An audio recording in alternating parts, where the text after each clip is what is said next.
ভারতের এমন একটি মন্দির যেখানে কোনো দেবীর মূর্তি নেই, তবুও প্রতিদিন হাজার হাজার মানুষ সেখানে মাথা নত করতে আসে। একটি মন্দির যার দরজা বছরে একবার টানা 3 দিনের জন্য বন্ধ হয়ে যায়, কারণ বিশ্বাস করা হয় সেই সময় দেবী নিজেই রজস্বলা হন। আরও অবাক করা বিষয় হলো, মন্দিরের গর্ভগৃহে একটি প্রাকৃতিক ঝর্ণা রয়েছে যার জল কখনো শুকিয়ে যায় না। শত শত বছর ধরে তান্ত্রিক, সাধু, অঘরী এবং গবেষকরা এই মন্দিরের রহস্য উন্মোচনের চেষ্টা করছেন, কিন্তু আজও অনেক প্রশ্নের উত্তর অজানা। এটাই হলো ভারতের অন্যতম রহস্যময় শক্তিপীঠ, আসামের নীলাচল পাহাড়ে অবস্থিত মা কামাখ্যা মন্দির।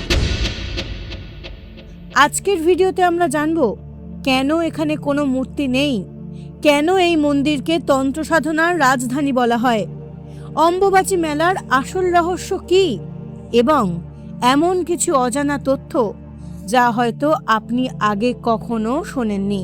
তাই ভিডিওটি শেষ পর্যন্ত দেখুন, কারণ শেষের রহস্যটি আপনাকে অবাক করবেই। কামাখ্যা মন্দিরের ইতিহাস জড়িয়ে আছে দেবী সতীর সঙ্গে। পুরাণ অনুযায়ী রাজা দক্ষের যজ্ঞে অপমান সহ্য করতে না পেরে সতী আত্মহুতি দেন। প্রিয় স্ত্রীর মৃত্যুতে শোকাহত মহাদেব সতীর দেহ কাঁধে নিয়ে তাণ্ডব নৃত্য শুরু করেন। তখন সৃষ্টিকে রক্ষা করার জন্য ভগবান বিষ্ণু তাঁর সুদর্শন চক্র দিয়ে সতীর দেহ 51 খণ্ডে বিভক্ত করেন। বিশ্বাস করা হয় দেবীর যোনি অংশ এসে পড়েছিল আসামের নীলাচল পাহাড়ে, আর সেই স্থানেই প্রতিষ্ঠিত হয় কামাখ্যা শক্তিপীঠ। এই কারণেই কামাখ্যা মন্দিরকে সৃষ্টিশক্তি, মাতৃত্ব এবং নারীত্বের প্রতীক হিসেবে দেখা হয়। ভারতের প্রায় সব মন্দিরেই দেবদেবীর মূর্তি থাকে, কিন্তু কামাখ্যা মন্দিরে নেই কোনো প্রতিমা। গর্ভগৃহে রয়েছে একটি প্রাকৃতিক শিলাখণ্ড যা যোনির আকৃতির। সেই শিলার উপর দিয়ে সারা বছর একটি প্রাকৃতিক ঝর্ণার জল প্রবাহিত হয়। ভক্তরা এই শিলাকেই দেবীর জীবন্ত শক্তির প্রতীক বলে মনে করেন। অনেকের মতে এটাই পৃথিবীর একমাত্র মন্দির যেখানে দেবীকে সরাসরি সৃষ্টি শক্তির প্রতীক হিসেবে পুজো করা হয়। কামাখ্যা মন্দিরকে বহু শতাব্দী ধরে তন্ত্র সাধনার অন্যতম প্রধান কেন্দ্র হিসেবে ধরা হয়। দেশের বিভিন্ন প্রান্ত থেকে তান্ত্রিক ও সাধকরা এখানে আসেন সাধনা করতে। অনেক প্রাচীন তন্ত্রগ্রন্থে নীলাচল পাহাড়কে শক্তির বিশেষ কেন্দ্র হিসেবে উল্লেখ করা হয়েছে। এই কারণেই কামাখ্যা মন্দির শুধু একটি তীর্থস্থান নয়, বরং তান্ত্রিক সাধনার অন্যতম গুরুত্বপূর্ণ স্থান। এবার আসি কামাখ্যা মন্দিরের সবচেয়ে আলোচিত রহস্যে, অম্বুবাচী মেলা।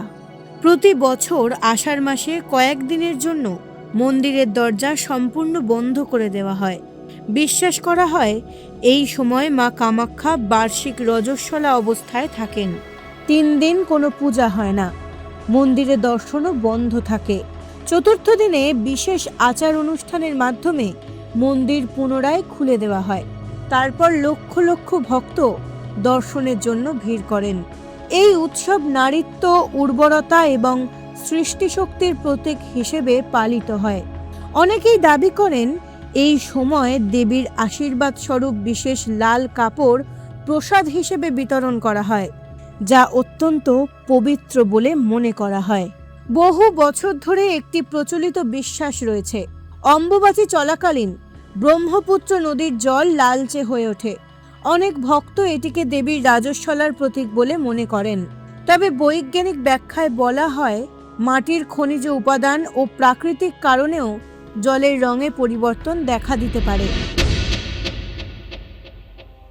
খুব কম মানুষই জানেন কামাখ্যা মন্দির চত্বরে 10 মহাবিদ্যার বহু মন্দির অবস্থিত।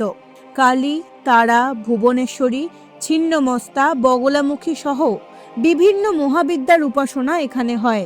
তাই এই স্থানকে শক্তি সাধনার অন্যতম বৃহৎ কেন্দ্র বলে মনে করা হয়।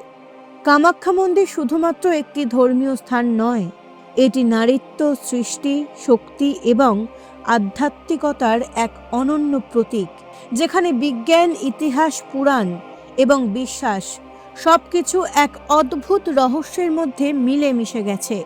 হয়তো সেই কারণেই হাজার বছর পরেও কামাখ্যা মন্দির মানুষকে সমানভাবে আকর্ষণ করে চলেছে।